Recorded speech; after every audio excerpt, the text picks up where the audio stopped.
You're listening to the Podcast Detroit Network. Visit www.podcastdetroit.com for more information. Welcome to Smart Sex, Smart Love, where talking about sex goes beyond the taboos and talking about love goes beyond the honeymoon. I'm Dr. Joe Court. Thanks for tuning in. Today, my show is on why sex is better without shame. Sexual shame is the earliest and greatest form of shame, affecting a person's core belief in their worthiness to be seen, known, loved, and accepted physically, emotionally, and for some, spiritually, by those who mean the most to them. This week, my guest is Dr. Tina Schermer Sellers, who has a PhD in clinical sexology. Without a doubt, Dr. Tina is doing unique and necessary work in the fields of marriage and sex therapy. As a therapist who emphasizes a sex-positive gospel, she wears many hats: licensed marriage and family therapist, associate professor of sexuality and medical family therapy, writer, speaker, and blogger on marriage and religious sexual shame. She's also launched an online community, Thank God for Sex. She believes comprehensive sex education is a human right and absolutely necessary for healthy human bonding and attachment. Welcome, Tina. Thank you so much. I'm so glad to be here. Me too. I'm so glad to have you here. And I've known you for a while now, and I've wanted to have you on and talk about religion and sexual shame and all the things that are right up front in your focus of your work.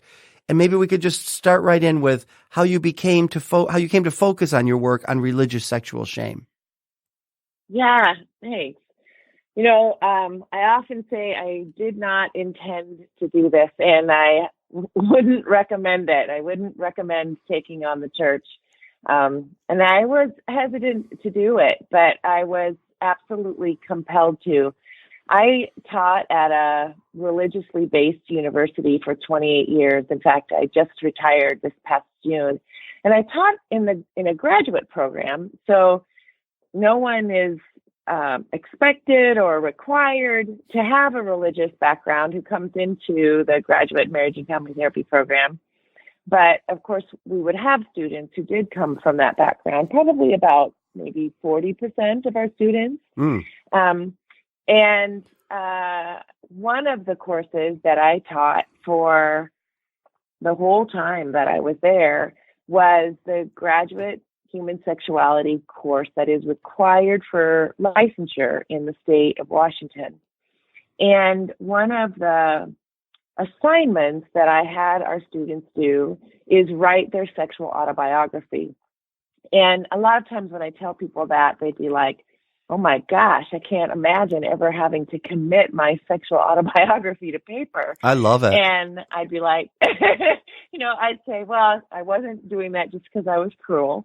But, if you're becoming a therapist, when you go to see a therapist, you really want to know that the therapist is clear on a myriad of their stories, yes, where they begin and end, and where their client begins and ends. And our sexual story is, I believe, one of the most important stories that we want to be clear about, especially when you live in a culture like ours that has no comprehensive sex education, and we haven't for upwards of 40 years. And we have a long, long history of people being silent and shaming around sexuality. So that story lives in us in very spotty ways. So we might remember the first time we got in trouble, or we might remember the first time we had a crush, or we got kissed, or whatever, but it's not a cohesive narrative inside most people. Mm-hmm. And so I give my students 60 or 70 questions, and I ask them to think through 3 generations and walk them through their developmental life cycle and get them to commit their story in a narrative. So by the time they're finished, they have some kind of idea and some kind of cohesion to that narrative and an idea of the legacy that they're carrying. And this is one of the most important papers that they write in grad school. And it's a pretty life-changing paper. I've been told that over the years. Well, having read well over 500 of these in my career, one of a very significant thing happened right around the year 2000. I noticed a dramatic increase in what I came to call sexual shame. What appeared in the papers was this dramatic increase in self-hatred, humiliation, disgust, a sense of perversion, increase in ignorance around what they felt with regard to sexuality, what they desired with regard to sexuality, what they did and did not do with regard to sexuality as they were growing up. And I didn't understand where this change was coming from. And it continued the next year and the next year. So I began to ask more questions like, what was going on in their lives? What was happening? What wasn't happening? So I could understand what shift was occurring in culture. And what I came to realize was that I was hitting the first wave of students that had hit their adolescence during the abstinence only movement, and the kids that were hitting what later became called the purity movement in the United States. And those two movements blended together. If you were in the Bible Belt, your abstinence only education was actually the same thing that the religious kids were getting in their churches and in their youth groups. What later we found out was abstinence education, 80% of that education was medically inaccurate. And right now in the United States, even still, we only have 20 states where their education is required to be medically accurate. So the other 30 states have no requirement for their education to be medically accurate. Oh my God, I didn't know that. Yeah, it's true. So many states have tried to pass laws in the last decade to get their education to be medically accurate, and those laws have been failing. So we have not moved far in the last decade, even in changing that, even though we've stopped, quote unquote, pumping money into abstinence education since 2005. We have not moved far in most of those states. So many people have been getting information that is still frightening and are remiss of any education that tells them anything about their bodies, and instead gives them a lot of fear information. And so this shame information is still coming forth.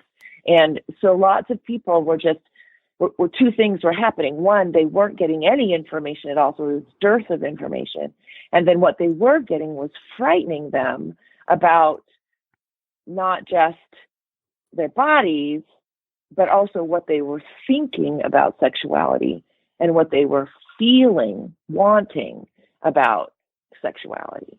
So their desires. So they were bad about what they were thinking, and they were bad about what they were wanting. And that's what really changed with regard to generations before. Because generations before, many were told, don't have sex until married. You get married. So that was a doing thing, a behavioral thing. But what changed in the 80s and forward, what was, don't think about sexuality and don't feel about sexuality. And those are impossible to do. Yes. So that's where the shame got so much deeper for the abstinence-only kids and the kids that were involved in conservative religious families. I don't think that I realized myself. So I was raised Reformed Judaism, and there was nothing about sexual shaming at all. And if there was, I always jokingly say it must have been said in Hebrew and I couldn't understand it. So none of it affected me, But then I became, I became focused in the 90s in working with just mostly gay men in the LGBT community. And I couldn't believe story after story. It's as if story after story about sexual shame and what they had heard about being an abomination and homosexuality being immoral. and they would be coming not for therapy, but for religious counsel. And of course, I didn't have any of that training at all. And so they couldn't go to their churches because they were either alienated or couldn't tell. And one time, I'll never forget this. I had a group, I was doing gay men's therapy groups in the 90s, and I had like 8 men and 1 left. And so I brought in this sexually active Catholic priest, who was struggling. And, there were maybe 6 out of the 8 guys that were in that group were Catholic. And when I brought him in, they were infuriated with me. And I was like, what's going on? How could you do this? Bring a Catholic priest? And so to me, as a Jew, the rabbi is another man, who speaks about God. But for them, the priest was like next to God. And so they were so angry. And I said to them, I remember this. I said, and the guy was upset himself. And I said, look, this could be either an opportunity for all of you to heal, because they were even angry that he was sexually active. So this is an opportunity for all of you to heal, or you can decide that you don't want him in the group. And my rule at the time was that we won't have him in the group. But my recommendation was let him stay and let's work this out. And we did. And it was a really cathartic thing for everyone. But it was the first time I'd ever seen how powerful sexual shame can be. Oh, right. Exactly. Yeah. And you know, what was interesting, Joe, and I can talk about this more later, but I went looking on the Abrahamic line to see if I could find anything sex positive. There are some beautiful, amazing things when you get into Hebrew writing and Hebrew mystic writing. And it's why you won't find the kind of sexual shame in Judaism, or often in Jews' lives, because it's just not there in the same way. It's not like there's not some shame hanging around, but there just isn't the same kind of thinking there. And in fact, there are some really beautiful writings that show a way in which Yahweh celebrates sexuality as a way to access God's love to you, that the way to find how much you are beloved of God, all over Old Testament writing. Can you say all over the Torah? And it's why so often you'll hear beautiful stories from people who grew up in Jewish homes that you'll just not see in people who grew up in Christian-based homes. That's so interesting, because it just got really messed up. Yeah. In the formation of the Christian church. What makes sexual shame so debilitating, especially when it's religious sexual shame? Well, so you have all the things that are so at the fundamental level, you cannot tell somebody not to feel something that's impossible not to feel. And you cannot tell somebody to think something that's impossible not to think. So the minute that hormones come on board and it's natural to start thinking about sexuality and to start feeling sexual feelings, but you've told somebody at 8, 9, or 10 before those things that you're supposed to not think and not feel, right? And then they do, but you've told them at a younger age that they're going to be able to ward those thoughts and feelings off, then they believe that they can do that, right? And so they go inside themselves and begin to tell themselves that they should be able to do that, okay? But what I want to emphasize is long before that 8, 9, and 10 age, and this is what makes sexual shame so profoundly hurtful, is that our very first shame is sexual shame. So we know that shame affects our core worthiness. It affects our belief of, am I worthy of love and belonging? Am I worthy of being seen, known, loved, and accepted? So that's at the core of my being. But what makes sexual shame our first shame is that if you think about an infant doesn't realize that their hand is connected to them until somewhere between 8 and 10 months. And that's when that hand stops randomly hitting them, right? Yes. And they realize one day or 2 days or a week that they have some control over that hand. And they're like, oh, I can grab things, right? Or I can control whether or not it hits me in the face. And at some point around that time, that hand, as they're getting their diapers changed, it lands at their genitals. And they discover they've got a load of wonderful nerve endings there. And they begin to place their hand there a little more deliberately as their diaper is getting changed or as they're in the bath or whatever. And that becomes something they do more often. Now, unless that child just happens to be born in a home that understands that that is a good and normal thing, and someone is there to say, yeah, that's your penis and that's a great part of you, or that's your clitoris and that's a great part of you, which very few children in America have. Mm-hmm. Now, if you're in Scandinavian countries, that might be true, but not in America. Somebody is there to freak out, slap their hand away, say, yucky, that's dirty, or whatever, right? So that happens at 12 months and happens hundreds of times before the first time that child remembers getting in trouble for something around sexual curiosity, which is usually playing doctor and they're 5 or 6. That's the first memory they're going to remember. Mm-hmm. But it's not the first sexual shame that's happened. There's been hundreds that have happened before. They were in the bathtub. They were playing on their tummy as a little boy with all their toys. And they called, mommy, mommy, daddy, daddy, daddy, daddy, whatever. Come in here. Why is my penis so big? Right? That happened at 3. Mm-hmm. Right? These things happened hundreds of times, but they don't remember those. Well, They got in trouble a bunch of times, right?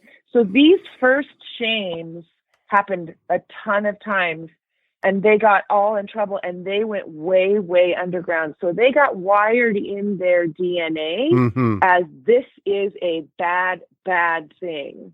And so then, I must be bad. All right. So then religion comes in, and then you wrote your book, Sex, Yes. God, and the Conservative Church, that is addressed to both the everyday person and to healthcare professionals. And you had 4 key questions in that book. Would you mind sharing those for Right. people? Yeah, exactly. Right. So I just want to layer on that so then when I think I am bad, when religion gets involved, what layers on top of that then is, then I believe God also can't love me. Because then when the teachings get inside of me, when I begin 10, 11, 12, then I learn about what God thinks. And I add to all the other stuff, then God must also not be able to love, see no love, and accept me. So that's where it goes deeper. Okay.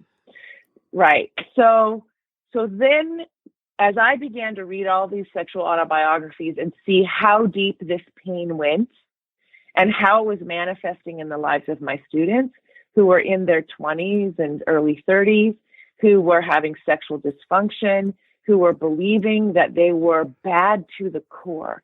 Their symptomology looked exactly like somebody who had suffered sexual abuse, but they had not suffered sexual abuse in the same kind of way. And yet clearly their sexuality had been deeply hurt, right? So I asked 4 questions. I said, did Christianity ever get it right? Meaning, did it ever have a sex positive part of its development? Because what I knew about the ministry of Jesus was that was body positive, that was woman positive, that was all people positive, no matter what kind of person. Did it ever develop a sexuality out of that ethic? I didn't know. So I went looking. That was the first question I asked. The answer to that question was no, it did not. Its ethic was born out of the body is bad. I was out of mind-body split. The body is bad. The spirit is good. And then that bore out of the 4th century. And then it went on from there. And that's the same ethic that it has today. So then I went further and I said, well, on the Abrahamic line, was it ever sex positive? And that's how I got into Jewish writing, Jewish scriptural writing, and Jewish mystic writing. And then there was all kinds of beautiful stories that went way, way back in history. Well, so I put those stories in the book. Okay. Just because we only have a few more minutes, what are the other 3 questions, just so people know? I know it's such a fast podcast. So the other 3 questions were, is there a way to heal from religious sexual shame? And I developed an evidence-based model for how you heal sexual shame. And then I said, are there touch and non-touch practices that you can do, no matter what configuration of relationship you're in, or if you're single, that can give you an experience of the integration of spirituality and sexuality, just a sense of meaning that involves touch, that can feel kind of sacred to you, can feel meaningful to you. And so I worked with people around how to use touch in a way that feels meaningful. And we put those practices in the book. Okay. And the third question? As we experimented. Yeah. And the third question? Those were the 4. Oh, I'm sorry. I didn't hear them. So all right. Yeah. Okay. All right. So those were the last 3. Got it. I'm sorry. Yeah. Okay. Yeah. Sorry. I want to make sure that that's really important stuff. And I like that you see it as a form of abuse, because I do think it is. Religious abuse is a form of, it can have elements of it that is sexual abuse because of the sexual shame. And it sounds like you write about that and talk about that. Yeah, absolutely. That's how it manifests in people's lives. Yeah. It absolutely does. Mm-hmm. You've seen it too. Yeah, I have seen it very much so. And, more, we could probably have a whole podcast just on how it affects LGBT people in addition to non-LGBT. Yeah. So where can people find you, Tina, if they want to find you online? Yeah, they can find me at tinaschermersellers.com. They can find me on Instagram at Dr. Tina Shameless Sex, so DRTINA Shameless Sex. That's my Instagram. And those are probably the 2 best places to find me. And I also have an institute that trains all kinds of practitioners, doctors and therapists, teachers in sexual health, so that we can help people get the information that they need. And that's NWIOI.com. And there we also have trained practitioners that list that they are comprehensively trained, whether it's as physicians or as therapists, trained in sexuality and then their particular area, and in spiritual intimacy, so that people can find practitioners that are comprehensively trained. Because most people don't understand that physicians and therapists and do not receive information on sexuality when they go to grad school. Right. So they are just as ignorant as the rest of us. So yes. I'm a big proponent on getting yourself trained as a practitioner. Me too. And let's not forget about your book, Sex, God, and the Conservative Church, Erasing Shame from Sexual Intimacy. That's also something they can get online, I'm sure, at Amazon.com and other places. So thank you so much, Tina. This was very helpful. Yeah, you're so welcome. I'm so glad to be here and to talk with you this morning, Joe. All right. Thank you. I will talk to you later. Okay, great. All right. See you. Thanks for listening to this episode of Smart Sex, Smart Love. I'm Dr. Joe Kort, and you can find me on joekort.com. That's JOEKORT.com. See you next time.